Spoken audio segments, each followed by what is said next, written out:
audience and esteemed debaters. Welcome to this intellectual battlefield where fact meets fire and words carry the weight of life. Today's motion is non-standard highway barriers are the main cause of fatal accidents on highway. The government team will support the motion while the opposition will oppose. I now invite the Prime Minister, first speaker for the government bench, to begin. Thank you, Madam Chair. Let me begin with this. A highway should lead us safely to our destination, not because of what to our death. On the government side, we believe that non-standard highway barriers are a major cause of fatal accident in Malaysia. These barriers, often old, weak, or fully booked, do not meet engineering safety standards like EN 1317 or ASTM. They are not just cosmetic flaws, they are life-threatening failures.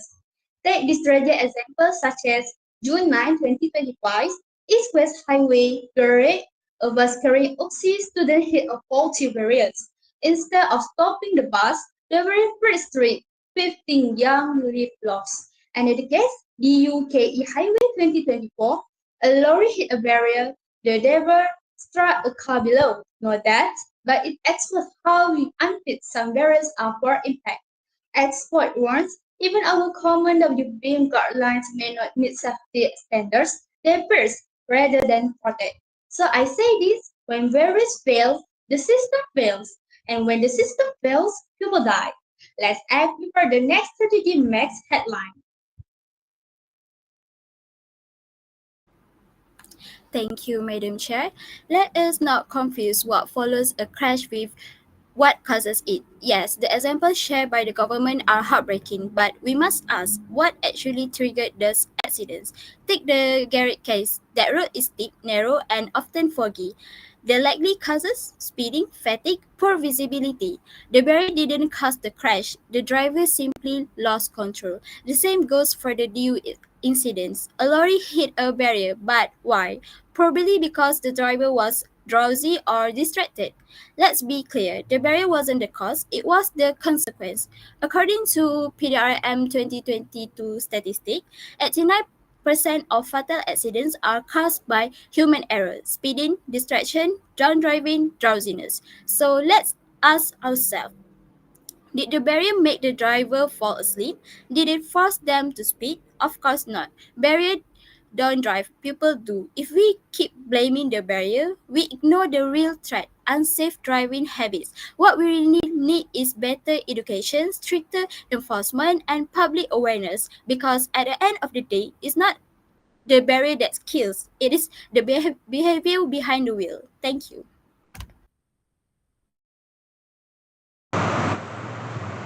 Thank you, Opposition 1 and Madam Chair. The Opposition 1 keeps repeating that drivers are the problem, but here's what they are missing. When infrastructure is weak, a mistake becomes a death sentence. Let's return to the Garrett incident. That barrier was over 15 years old and had never been tested of a larger vehicle like buses.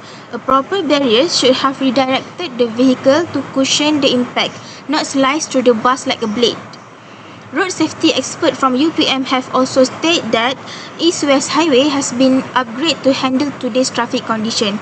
The road has narrow lanes, steep slopes, and low skid resistance when the road wet.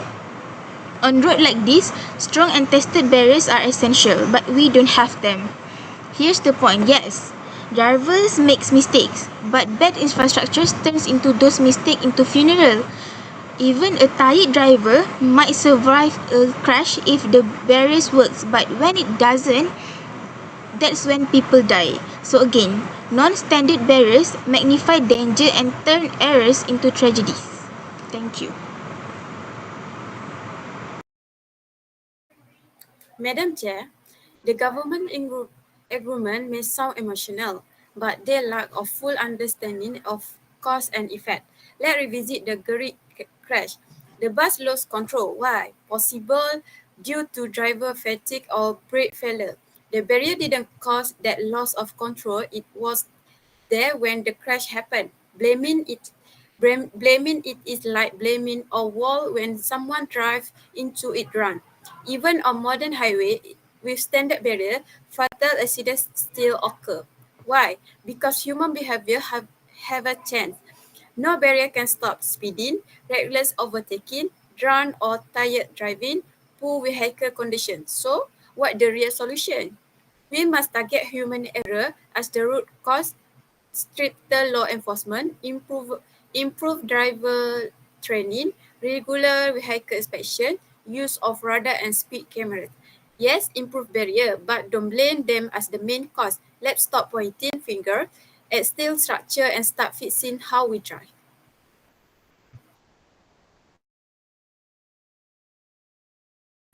Thank you, Madam Chair and Opposition too.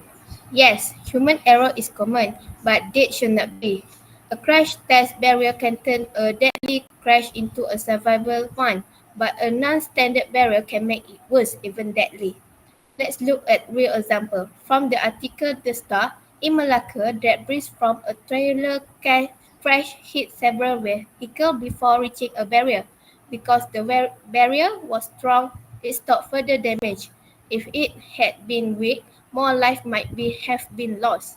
And the article from Malay Mail, in Johor, a 33-year-old motorcyclist died after hitting a divider and flipping over.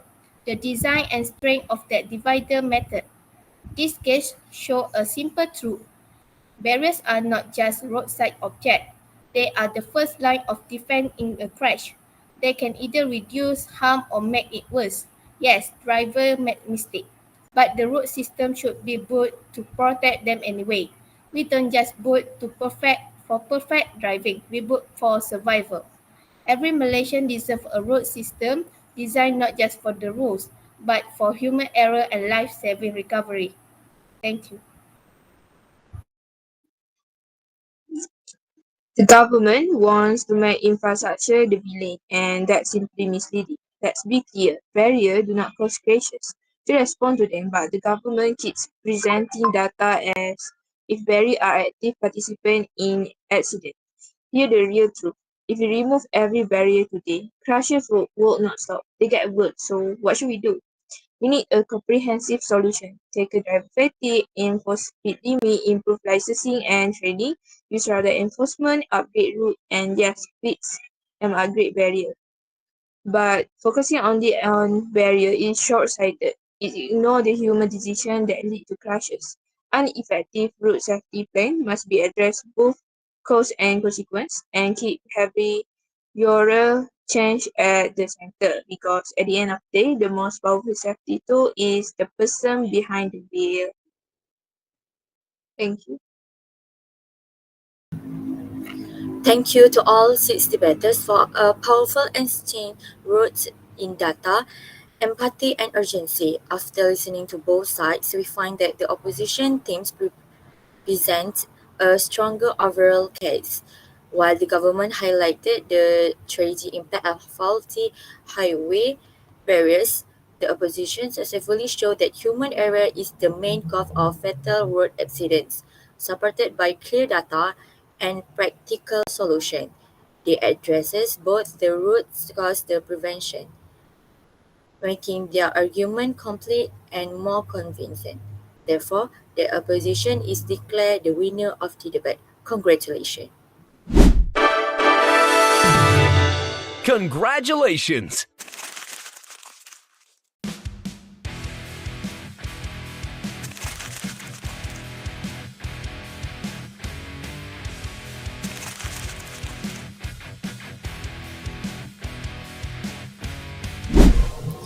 Assalamualaikum and good day to all judges, audience and members of the opposition. Now let's begin with round 1. In this round, our three speakers will take us through the core of today's topic, various associates with the first last meal, trip, and solution to bridge the gap. With that, let's hear from Speaker 1. A very good day to the respected judges, audience and members of opposition. We, the government team, fully support the motion that public transport in Malaysia is sufficient for the needs of the people. To support our stand, we refer to a research article from the Transportation Research Record titled Barrier Associated with the First and Last Mile Trade and Solution to Bridge the Gap. The article discussed how the main challenge worldwide in the first and last mile, the distance between the commuter location and nearest transit stop. However, it also highlights solutions like shared mobility, feeder shuttles, and better infrastructure, which are already improving accessibility. In Malaysia, we see this in action with systems like the MRT, LRT, BRT, and intercity buses. Our public transport is integrated, widely used, and support daily commuting, proving that our network is present, functional, and sufficient for the people need. Now, to help us understand the issue beyond surface level, I would like to pass the floor to the speaker too. Thank you to my teammate. As the second speaker, I will explain the importance and consequences of FLM. First, let's talk about the public transport industry. When access is difficult, people stop using public transport. This leads to low ridership, higher operating costs, and wasted government investment. By solving FLM issue, we attract more users and make the system more efficient and sustainable. Second, the economy is affected. Many people, especially from rural or low-income areas, lose job opportunity because they can't get to work. This lower productivity and slow national growth. According to study, every RM1 invested in transport bring RM5 in return to the economy. So fixing FLM is an economic gain, not a loss. Third, it affects human capital. Students miss school because the journey is unsafe or too far. Patients miss clinic appointment due to lack of transport. This situation harm our education and health system and reduce future national development. Fourth, organization also suffer. When workers cannot arrive on time, companies face staff shortages, lateness, and low revenue. Reliable last-mile access improve employment and workforce stability. Lastly, the impact on society. Those far from transit, especially the poor and elderly, feel excluded. The FLM gap increases social inequality. Solving it means fair access to all Malaysians, no matter where they live. So this is not just about transportation, it's about inclusion, opportunity, and national progress. Thank you.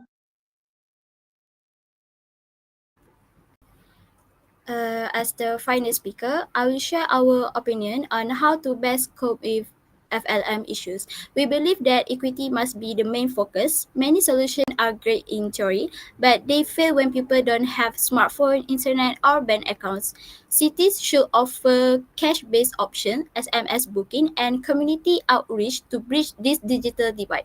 We also support expanding microtransit and making sure sidewalks and bike lanes are prioritized in lower income areas. People need safe, reliable ways to reach transit without worrying about traffic, crime, or poor lighting. Lastly, government must track the impact of this solution. Are they helping the people who need them the most? If not, adjustment must be made. FLM is more than a transport problem. It is about fair access to job, healthcare, and education. Solving it is essential for a more equal society. That's all. Thank you. Thank you to all our speakers for that informative first round. Now we will move into round two. In this round, each speakers will respond to a question related to their part of the presentation. Let us begin. My question is directed to the second speaker from the government team. You said earlier that solving the first and last mile issue helps the economy and society. But don't you think it's already being handled by the private sector? We already have Grab, Maxim, and Wing scooters helping people reach public transport. So why should the government spend more money and interfere? Thank you for the question. Yes, private services like Grab and BIM do help, but they only serve urban, tech-savvy, and middle-income users. What about the elderly in rural areas, low-income family without smartphone or e-wallet? The private sector work based on profit, not public need. That's why the government must step in, not to replace private company, but to support, regulate, and ensure accessibility for everyone, including undeserved and vulnerable groups. Public transport must be truly public, not just for those who can afford it. Thank you.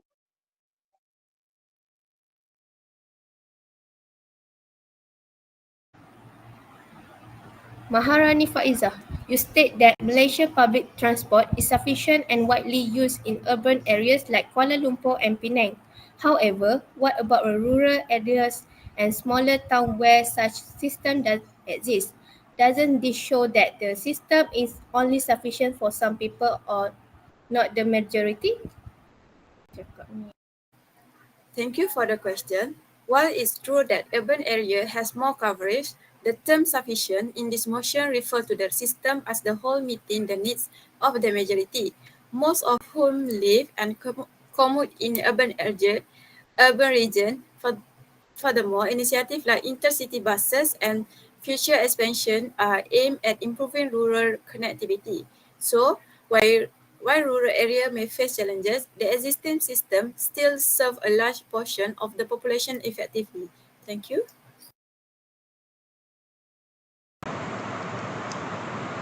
So my question is for Speaker 3, Humairah. What is one barrier to using shared mobility in underserved communities and how it can be addressed?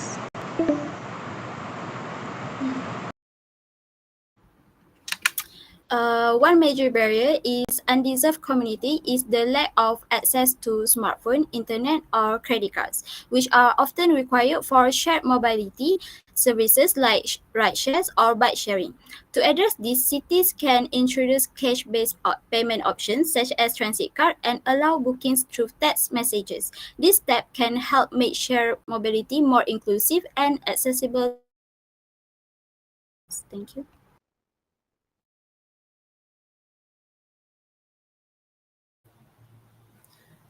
And now we come to the final part of our debate, round 3. In this round, leader will give a brief closing statement to summarize their key points. This is their chance to reinforce what they believe is most important and leave us with their final thought on the issue. Let's begin with the leader of the conclusion. Thank you, judges, opposition and audience. We strongly uphold that public transport in Malaysia is sufficient. The article shows that while FLM challenge exists effective solution like bike sharing, shuttles and better infrastructure are already in place in cities like Kuala Lumpur and Penang. Malaysia also applied land use strategies to support transit, proving that the system worked for the majority and continues to improve. Therefore, we believe that current system is functioning and sufficient. Thank you.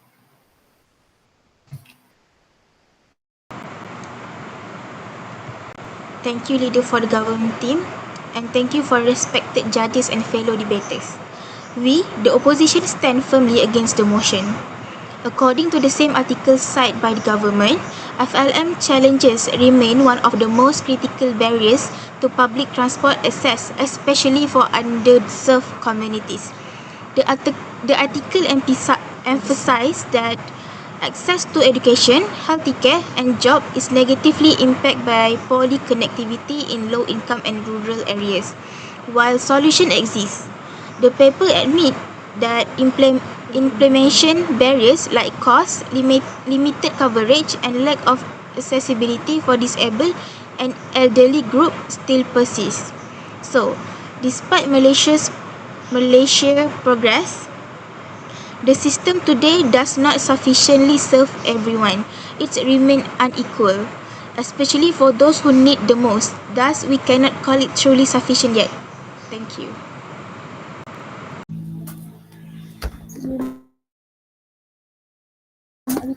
That brings us to the end of our debate on barriers associated with the first last month trip and solution to bridge the gap. A big thanks to all our speakers for their thoughtful points, clear argument, and engaging delivery. With that, we officially conclude today's season. Thank you.